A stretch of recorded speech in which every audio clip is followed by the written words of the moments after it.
are very excited to be hosting this event in conjunction with the Center for Careers and Internships. So thank you for your support. I see you guys here as well. And we've had an action-packed fall so far this semester. We've had a lot of really fantastic events and speakers. And we are particularly excited to wrap up the semester with the CSE Advisory Board member, Hal Colston. In many ways, Hal was a social entrepreneur before the term was coined. Hal, his career path reflects his interest in social service and entrepreneurship. I don't know if any of you saw him at the TEDx event a few weeks ago, but if not, here's your second chance. So we're happy to have you here. Hal began social service work with the Chittenden County Community Action, and then joined the Lutheran Social Services in 1996, from where he launched the Good News Garage program, which creates transportation equity for people in economically distressed communities. The program has since become a national model with locations in states across the country. He also launched Neighbor Keepers in 2006 before being appointed by Governor Sherman as the Executive Director of the Vermont Commission on National and Community Service. Today, Hal serves as the Director of Partnership for Change, which is remodeling education in the Burlington and Winooski school districts. So again, thanks everyone for coming, and please join me in welcoming Hal.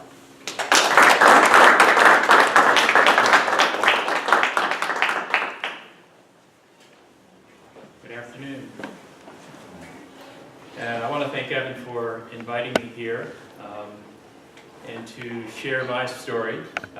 And when he asked me, well, what would I talk about, it came to me really very quickly that I wanted to talk about leadership and leading from the heart. And how do we do that to improve the common good? So I want to talk to you about my leadership experience and what I feel is needed to meet the challenges that face us in this global world that yearns for community. And to best describe my style and process, I have coined a term, explorational leadership. For me, explorational leadership is about acting on your passion, developing a vision, and engaging the creative process. There's an element of mystery in this style of leadership because you will not always know where you'll end up, and you won't have all the answers. And for me, it becomes a faith journey, where taking risks brings on the testing that challenges my endurance. So knowing your passion is about knowing yourself. What really makes you tick? When we find a cause that connects us, invariably, our core values shape us and fuel our passion. And I can get very excited about issues of justice, because my core values have been shaped by my experiences growing up in post-Jim Crow York, Pennsylvania during the 1960s. 7 years ago, I participated in a deliberative dialogue workshop at Champlain College. I was a part-time professor at Champlain for about 6 years. So when I saw the email about the workshop, it caught my attention. The workshop was attended by about a dozen professors and co-facilitated by a couple of our colleagues. Deliberative dialogue is the process whereby individuals in a community come together to thoughtfully talk about all aspects of a specific issue. In this process, people have the opportunity to look at an issue from all different angles and different vantage points, and to engage with people who have different opinions than themselves. People not only talk about facts, but go deeper, sharing personal experiences about things they hold valuable. The principles of deliberation require a balance of information for thoughtful consideration about an issue. Deliberative dialogue is a process in which participants can achieve shared and better informed opinions and a clearer understanding of a problem. The very nature of dialogue is quite different than a discussion. The Greek root of the word discussion is dis, which means to throw at. So in a discussion, we're throwing our ideas back and forth at one another. In a dialogue, we enter into a process that we're called to listen to one another and to suspend our judgment. This can lead to a deeper understanding about an issue. And we were able to manage our biases in this process. We can move to a place beyond tolerance and where we can experience empathy, as well as understanding another person's position. Yet, we can disagree with that position. It's kind of like walking in another person's shoes. To be in dialogue is a hallmark of leadership. So at the Champlain College Deliberative Dialogue Workshop, the topic was about ethnic and racial diversity. In my experience, diversity has become the preferred word over racism. It's much easier to digest. My hunch was if I did not attend this session, it would have been attended by an all-white audience. And I was right. So we were sharing our personal experiences, and I offered a recent experience that I had about bias with the Burlington Police Department. I wrote about this in a Burlington Free Press op-ed piece called Driving While Black. This was an experience, in my view, of racial profiling, when my son and I were stopped by police officers who were looking for suspicious individuals. Stories like these can generate pain when revisited. And the sad story is that I filed this experience away because I didn't want to deal with it. And it wasn't until I was coaxed by a Burlington Free Press editor to share this story that I stepped forward. So after I shared this injustice with the group, one of my colleagues said, "Why don't you just get over it and move on?" So for a second or two, I contemplated, what will be my response? Do I politely excuse the comment or risk reacting like an angry black man? I exploded in rage. I just lost it. It was like hitting the right buttons in an aircraft to eject. It just happened, and I was out of control. My response changed the course of that session, as the facilitators had to put the pieces back together. Yet it was rather ironic to be in a deliberative dialogue and my colleague could not listen to my story nor feel my pain. She was denying my voice, and I was to have no part of it. This was not fair. This was not justice. I responded as I did, taking the risk, following my passion, but not knowing where it would lead. I once again engaged in the mystery of leading. The facilitators were astute and arranged the meeting between myself and the colleague, and we shared our feelings, and we understood one another for the first time. I learned that she had survived a long-term abusive relationship with a partner, and her coping mechanism was to just get over it and move on. She apologized for being insensitive, and I apologized for any emotional harm I may have caused. The confrontation put us both in touch with painful experiences we needed to unpack. Following my passion led me to positive outcomes. When Deborah walked into my office at Community Action, where I was serving as Associate Director in Burlington in 1994, she was in tears because she had just bought a car by scraping together $500, and it had no brakes. I was outraged. This happens to so many people like Deborah. A single mom on welfare trying to get ahead. I felt her pain and I wanted to do something different. And I remember her saying, all I want is a car that I can afford and that works. She wasn't asking for a handout. She was asking for a brake that has 4 wheels and stops. For people like Deborah, it was important to find a way to take the speculation out of this equation. Unethical used car dealers who preyed upon people lacking resources. My emotional reaction to her situation carried me for about 2 weeks trying to find a solution. I was determined and I was consumed. I was in a process similar to how movements are born. You know, movement happens when a few people are just sick and tired of being sick and tired. They're angry about a systemic problem, and enough is enough. We're not going to take this anymore. And when you immerse yourself in a situation, ideas begin to emerge. I saw Deborah as a domestic refugee, someone suffering economic distress, not unlike refugees suffering psychological distress. We do a pretty good job helping immigrants and refugees resettle in our communities, helping them acquire the many basics that they need to be on their own, whether it's donated clothing, furniture, or a car. And this hand-up can make all of the difference. So I asked myself, why can't we do the same for neighbors who are struggling with a lack of resources? Why not find a way for people like Deborah to get a donated car for the cost of repairs? Repairs that would probably cost a few $100. Deborah became my inspiration to see this idea through.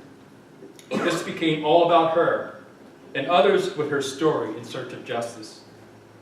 Further exploration led me 6 months later to a program in Milwaukee, Wisconsin, Esperanza Unida, Hope United, in a training program where they prepared welfare dads to be mechanics in this Hispanic community. I guess I had the wrong slide here. There we go. That's the card. So I got in touch with them. We shared information. I realized that I was onto something, and I knew this idea was going to happen, and it began to grow. I called my idea the Good Samaritan Garage. And around this time, Lutheran Social Services was looking to start up its first program in Vermont. My pastor, Connie Parby, was serving on the steering committee organized by LSS, along with about 15 other Lutherans from 5 local congregations. Connie invited me to a meeting in my role as Associate Director of Community Action to test out their key informant survey.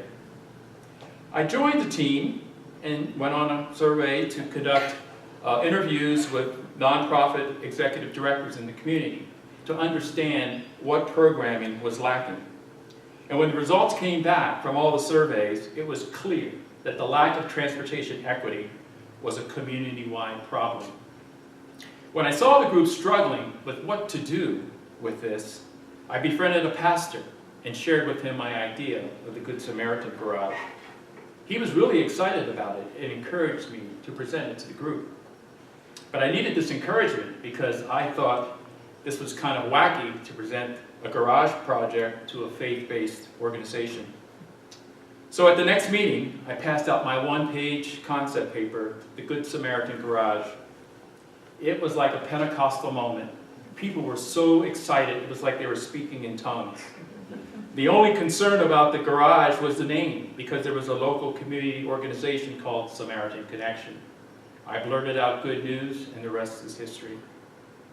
On July 1st, 1996, the Good News Garage opened with a $35,000 startup grant, and I left my job at Community Action to moonlight at Clingers to make ends meet. We did not have a business plan. We did not have startup capital. We built it as we flew it. We had a lot of hope. The Good News Garage grew and grew beyond my wildest dreams. We were contacted by over 200 communities around the country who wanted to replicate our efforts. The University of Vermont conducted a cost-benefit analysis in 1999, confirming that 75% of these vehicle recipients were able to get off welfare, with car ownership being a significant factor. Congressman Bernie Sanders, now our senator, got wind of our success at 2 different town hall meetings in the Northeast Kingdom, where he had heard from single moms how their lives were transformed because of the cars from the Good News Garage. Shortly thereafter, I got a call from Warren Gunnels on his staff in Washington, D.C., who said the congressman was really excited about the work that we were doing and wanted to know how he could help us grow. We were launching a capital campaign about that time, and we needed to raise $1.7 million for a new 11,000 square foot facility. So I said we could use $1 million. So, 3 months later, Bernie Sanders called me to say that he had secured an earmark for our expansion project for $850,000. In early 2003, we moved into our new location. I was pinching myself.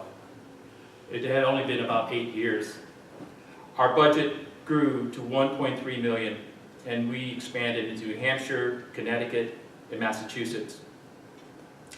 It was Saturday, October 18th, 2003, down at Killington Ski Resort, where I was participating in the Vermont Leadership Institute weekend retreat. I was in the shower at 7 a.m. that morning and decided I was going to quit my job as the founding director of the Good News Garage with no idea what was next. That's crazy. But something was stirring inside me and was not to be denied. I had the good fortune to work with a personal coach provided by BLI, and in 2 different sessions, he was able to help reconnect me with my deep and meaningful passion around social justice and help me create Neighbor Keepers, an inclusive community built on meaningful relationships that generate circles of support, empowering families to create sustainable paths to success. It was more than an anti-poverty agency. It was about rebuilding community, to include those isolated by our social service delivery system. This was a radical idea fueled by my passion for justice. If passion is the first step in explorational leadership, the second step is to find your vision. It is said that a people without a vision simply perish. And how do you really know what is your vision? How do you discern what is the right path to apply your passion? And in my experience, I do this through people, through relationships. When I have a difficult decision to make, I go to the people whom I trust and I love, and who come from very diverse ways of thinking. And the more diversity in your thinking, I think, the better the process. In February 2009, I attended the President's Distinguished Lecture Series at the University of Vermont to hear Professor Scott Page, an expert on improving collective performance and decision-making through diversity. He is the author of The Difference: How the Power of Diversity Creates Better Groups, Firms, Schools, and Societies, which is about how we think as groups and why collective wisdom works. Professor Page's research has documented and demonstrated that groups made up of intelligent people who are inwardly diverse, having different perspectives, mindsets, and ways of solving problems, can make more accurate predictions and solve problems more effectively than groups of experts. Diversity trumps ability and beats out homogeneity. I have lived this experience 17 years in the culinary field as a chef and entered the social services field where I created the Good News Garage and Neighbor Keepers. My strength has been working out of the box. As you share your passion with others, your idea will be tested and honed. People will be attracted to your cause. Invite them to the table to help you shape your vision. This is the mysterious part of explorational leadership. You are creating the flock that defines where you will be heading. This becomes an intimate process. Intimacy comes from the risk of being vulnerable. And out of intimacy comes trust that allows you to go on without fear or misgiving. Your vision becomes your compass. What is critical in this visioning process is not about us without us. Who can best help solve a problem to improve the common good other than the people affected by the problem? Being in an authentic relationship built on trust allows all to work at the table in solidarity as equals. I have found that the best way for this to happen is to be a skilled listener, being able to listen with your whole being and to be fully present. When people look at what I created, they express their admiration. I humbly accept, but always try to point out my experiences of trepidation. Success looks great, but it grows from the soils of challenge. This has been my experience in both of my projects. I believe success will come to you when your eyes are set on something bigger than yourself. If you set out to be successful, it can become elusive because it becomes all about you. Having a big vision is really important. I'm a God-fearing person. I am because I'm part of something that is bigger than me. There have been many occasions when I was at wit's end in the development of my projects. How can I go on when the resources are not there? Will we make it? I was at these moments, and I would reach into my wallet and pulled out a tattered piece of paper and read a piece of scripture from 1 Corinthians. So if you think you are standing, watch out that you do not fall. No testing has overtaken you that is not common to everyone.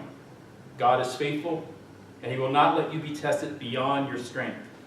But with the testing, he will also provide the way out, so that you will be able to endure it. I had to remind myself from time to time that it's not about me controlling my vision. During these moments, I relearned that I needed to focus only on that which I could control and let go of that which was out of my control. And once I arrived at this place, there would be this lightness to my being. And then the answers would be right there in front of me, and the angels would appear. The mystery of explorational leadership, leading from the heart. Implementing your vision is all about the creative process, with the operative word, process. The process should not be sacrificed for progress.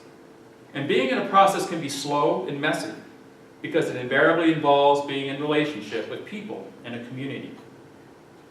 A flaw I have witnessed in many well-meaning people creating a program is that they do this work in a vacuum. We are creatures of habit, always seeking the comfort zone. So we can look at solving a social problem in one of two ways. We can create a solution through theoretical learning, or we can find a solution through experiential learning. Solving a problem without understanding it through the life experiences of the people affected is doomed to fail. The creative process is a live one. The idea becomes an organism. When your ideas come to life, you have to nourish them. And I nourish my ideas with thought. I think about it, I think through it, I think about it inside out, I think about it a lot. And in this immersion, the idea can morph into new manifestations. And I am exploring the idea. I begin to follow the idea as it grows. What happens at this point is that I am not in front leading as much as I am following what I've created. It's hard to lead people to a place where you've not gone before. And the idea strengthens by letting it evolve and getting out of the way. And the more people who are led to the idea and nourish it with their thoughts, the stronger the idea becomes. While the idea becomes that which is not quite the same as I had originally thought, that's to be expected. The idea is not mine per se, but that of the community that I'm leading, and that is leading me. Explorational leadership is exhilarating. You start out on a path with an idea to make a difference. And the different perspectives provided by the people who join you along the way contribute their thinking to give the idea life. You have before you paths to choose and decisions to make. I can't say enough about the power of exploring your options and relationships. Ideally, seek out those relationships with people who are not like you. People who have different experiences and perspectives. People with differences you have not imagined. There's a simple exercise in diversity training called the iceberg exercise. A drawing is made of an iceberg, and participants are asked to name all the attributes that make us different from one another. And when the facilitator then places all of these attributes onto the iceberg, a fascinating thing happens. After 20 or so attributes, you see about 10% above and the 90% below. There can be so much to learn about one another when we find out the way we could be in relationship. And to be in an effective relationship with someone who is different than yourself, remember the platinum rule. I'm sure you know the golden rule. Treat people the way you want to be treated. But the platinum rule is different and more powerful. Ask people the way they want to be treated. This goes a long way for building respect and trust. And it is always a learning opportunity, because that's what it's all about. I've been on this planet for 60 years, and I've seen enormous challenges that have become enormous opportunities. Opportunities for real, meaningful change. And as Americans, we are experiencing that change as we're being forced by our imploding economy to consume less. This is providing leadership opportunities to help create the green economy, an economy that can only be successful if all of us can participate. Because the 20% of Americans that can afford to drive a hybrid vehicle and build an energy-efficient home cannot sustain this new economy. How might explorational leadership bring about inclusive solutions to our daunting challenges? Discover and nurture your passion. Build a vision that is bigger than you. And create an idea that comes to life through others who will help you make a difference. And tomorrow will be a hopeful one for all of us. And if you lead from the heart, we can all improve the common good. Thank you.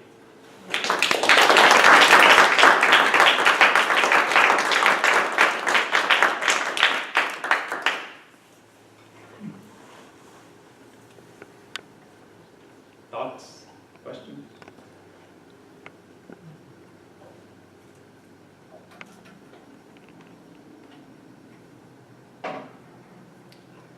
Yes. So Hal, last week's speaker spoke to the importance of joining another group, so having your great idea or passion, but being able to scale that much more quickly if you're working with an established group. It looks like the Lutheran Church has been one of the groups you've worked with. Could you sort of comment on you going at it alone versus you leveraging your ideas in a more organized way?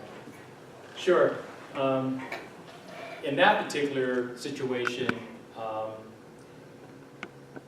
what LSS provided was some of the administrative support and resources to support an idea as I had.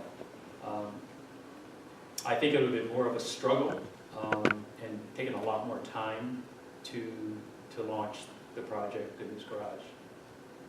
But I think it would have happened regardless. I think at that time, timing was also an element in the equation. If you remember in 1996, President Clinton launched welfare to work and overhauled the welfare system. But I think what the government didn't calculate was welfare to work. What's the to about? And that's about transportation. Because if you can't get there, it's just not going to happen. So timing was really an important factor. But I think that LSS took a leap of faith as well. I think there was some reticence on their part to, come on, this is not going to work. You know, how's this going to happen? But they took that leap of faith, and I think it's, you know, you got to understand where those critical needs may be so that you can do the work, and they provided that kind of support.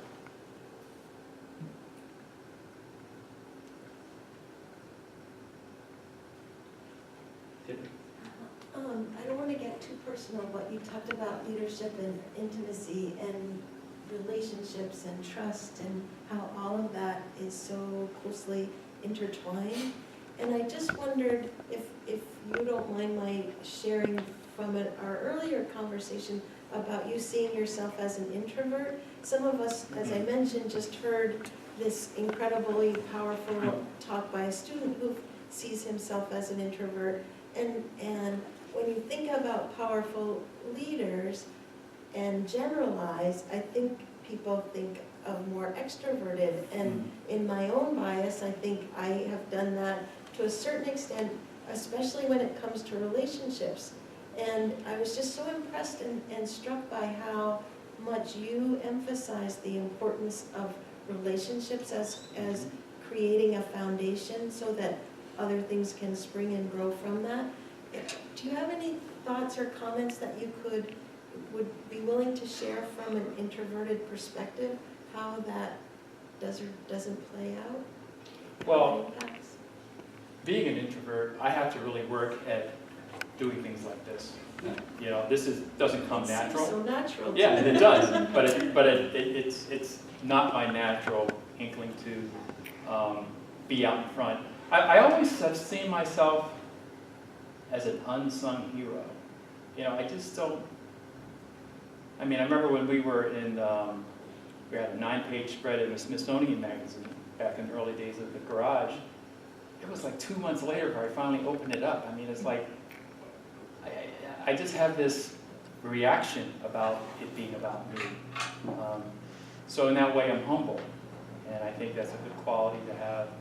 I think when you walk humbly, you hear things that you might not hear, or you pick up on things that you might not pick up on.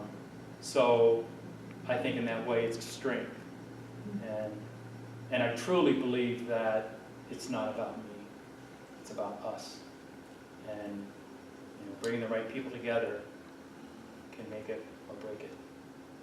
So I somehow use it as a strength, even though it doesn't naturally jump out to me as a strength. Yes? So you've mentioned that you've worked in so many diverse Yes. areas, and you've had different careers, say. And I'm curious, there's an author who's going to be coming to campus in the spring called Hal Newport, and he's written this book about passion and skills, and how in this book his thesis is that skills actually trump passion. So without going into what he thinks, I'm just curious, maybe if you could just maybe think about and share with us what skills do you think have been really helpful for you that have really worked well with your passions? Because it sounds like passion was a big driver for Yes, this work. yes. I think one of the strongest skills to have is to really be a wonderful listener. And once again, think about it. And we use this a lot in Neighbor Keepers. We would do listening pairs. So in order to build trust, we would pair people together in dyads, put out a leading question, and it was all about sharing your experience. What was your experience in relation to that question? And when you do that over time, a minute each, 2 minutes each, 3 minutes each, it becomes hard. Because to be in the presence of someone and to be totally present and listen is not easy. Because we want to interact, we think about what to say, we want to be part of the conversation. But just taking on that approach, I think, really, really builds trust. So listening, I think, is really, really, really important. I think, in my case, I'm always willing to learn from my mistakes. And so I think failure is really up there. And I always remember, because I've been in a number of situations where I'm a supervisor and had a number of people working for me, and I would basically tell them, I'd rather you try to do the right thing and fail versus doing nothing so you don't fail. Because we learn from our mistakes, and I think it's a powerful way to figure out where to go. So embracing failure, because I tried a lot of different things and it didn't work. And even being a chef, you can ask my wife, that one was so-so. But I'm always trying and tinkering and experimenting. And I'm a thinker. I love to think about what's possible. So